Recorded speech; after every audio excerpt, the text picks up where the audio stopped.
Good morning, everyone. I'm Mary Grace de Catoria, and today we will discuss about the principles and guidelines in the Cookery Lab, personal protective equipment in the kitchen, and the 5S methodology in the Cookery Lab. So let's discuss first the principles and guidelines in the Cookery Lab, focusing on three key areas. First is the personal hygiene. Personal hygiene is a paramount in food safety, forming the first line of defense against contamination. Thorough hand washing with soap and water is essential. Perform before commencing work, after handling raw ingredients, after restroom use, and whenever hands become soiled, scrubbing for at least 20 seconds. Maintaining short, cleaning fingernails prevents bacteria harboring an accidental food contamination. Long hair should be tied back or contained with a hairnet to avoid falling into food. Clean, appropriate clothing, free from loose or dangling elements that could pose a safety risk, should be worn. And all jewelry, including rings, watches, and bracelets, must be removed to prevent bacterial contamination and accidental food contamination. Finally, refrain from touching your face, hair, or body during food preparation to avoid transferring germs. Second is safety precautions in the food preparation area. The cookery lab presents potential hazards that necessitate careful attention to safety. Always use sharp knives.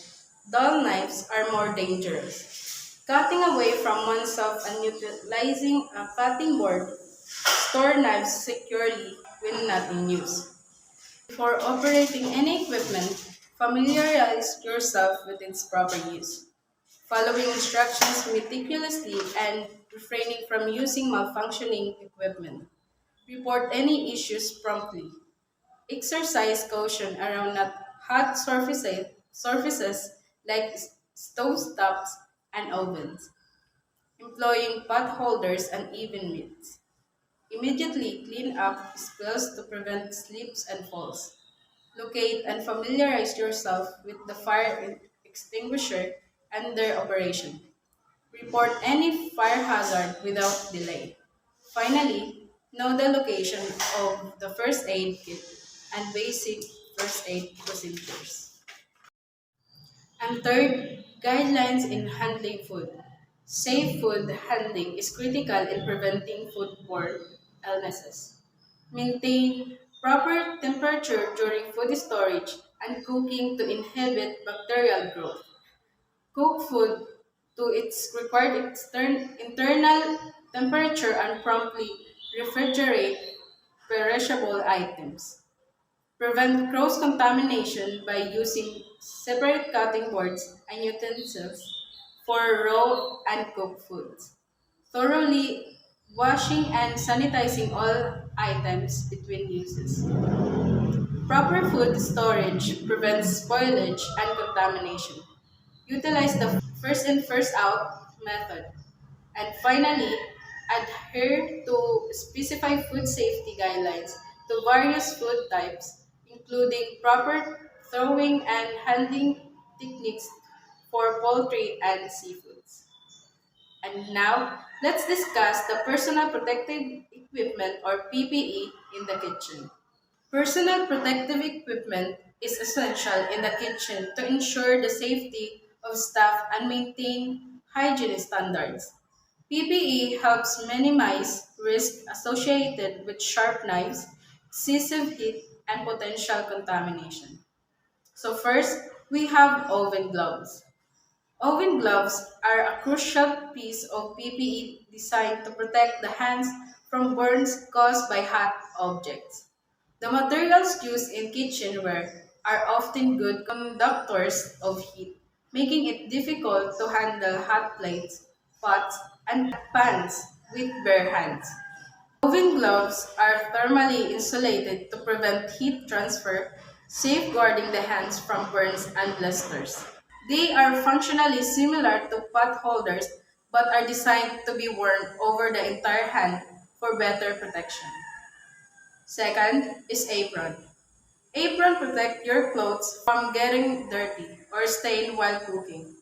They also help keep you clean and stop germs from getting into the food. They can even give a little extra protection from hot splashes and make you look more professional in the kitchen. And third, we have hairnet. Hairnet is a crucial component of personal protective equipment in food preparation areas. Their primary function is to prevent hair from falling into food, thus minimizing the risk of contamination. This simply yet effective measure safeguards for quality and enhances hygiene standards, while the risk of illness from stray hairs is minimal. Hairnets address the aesthetic concerns and maintain a professional image. And fourth is disposable plastic gloves. Disposable plastic gloves are an essential part of kitchen personal protective equipment, providing a barrier against harmful substances like cleaning chemicals and irritants such as strong spices. They significantly reduce the risk of transferring bacteria from hands to food and vice versa, particularly crucial when handling raw ingredients. While offering some minimal protection against minor cuts, gloves are not a substitute for careful knife handling. And last, we have chef shoes. Chef's shoes or non-slip shoes are a critical part of kitchen safety. Unlike regular footwear, they are designed with features to prevent slips and falls in the often wet and greasy kitchen environment. This reduces the risk of injuries, which are common in kitchens due to spills and presence of various liquids. The non-slip soles provide exceptional traction on various surfaces from tile to metal. Now, let's proceed to the 5S methodology. The 5S methodology is a workplace organization method that originated in Japan and is now widely used globally to improve efficiency, reduce waste, and create a safety work environment. The name 5S comes from the five Japanese words, each starting with S, which are translated into English as sort, set in order, shine, standardize, and sustain. So first, sort. This initial step involves identifying and removing unnecessary items from the workplace. This includes tools, equipment, materials, and even digital files. Anything that doesn't directly contribute to the work process should be discarded, donated, and relocated. The goal is to declutter and simplify the work area. Second, set in order. After sorting, the remaining necessary items are organized logically and systematically. This means assigning a specific place for each item and ensuring that everything is easily accessible. Clear labeling and visual cues are crucial for efficient retrieval. Third, shine. This step focuses on cleanliness and maintenance. Regular cleaning, inspection, and maintenance of equipment and the workspace itself are essential. This helps prevent equipment malfunctions, identify potential hazards, and maintain a safe and hygienic environment. And fourth, standardize. This step involves creating and documenting standard procedures for maintaining the workplace. This includes creating checklists, assigning responsibilities, and establishing regular schedules for cleaning and maintenance. The goal is to ensure consistency and prevent the workplace from reverting to a disorganized state. And last, sustain. The final step is about making the 5S system a habit.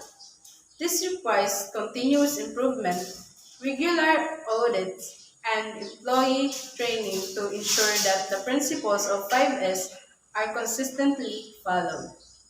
This step is crucial for long-term success and the ongoing benefits of the methodology.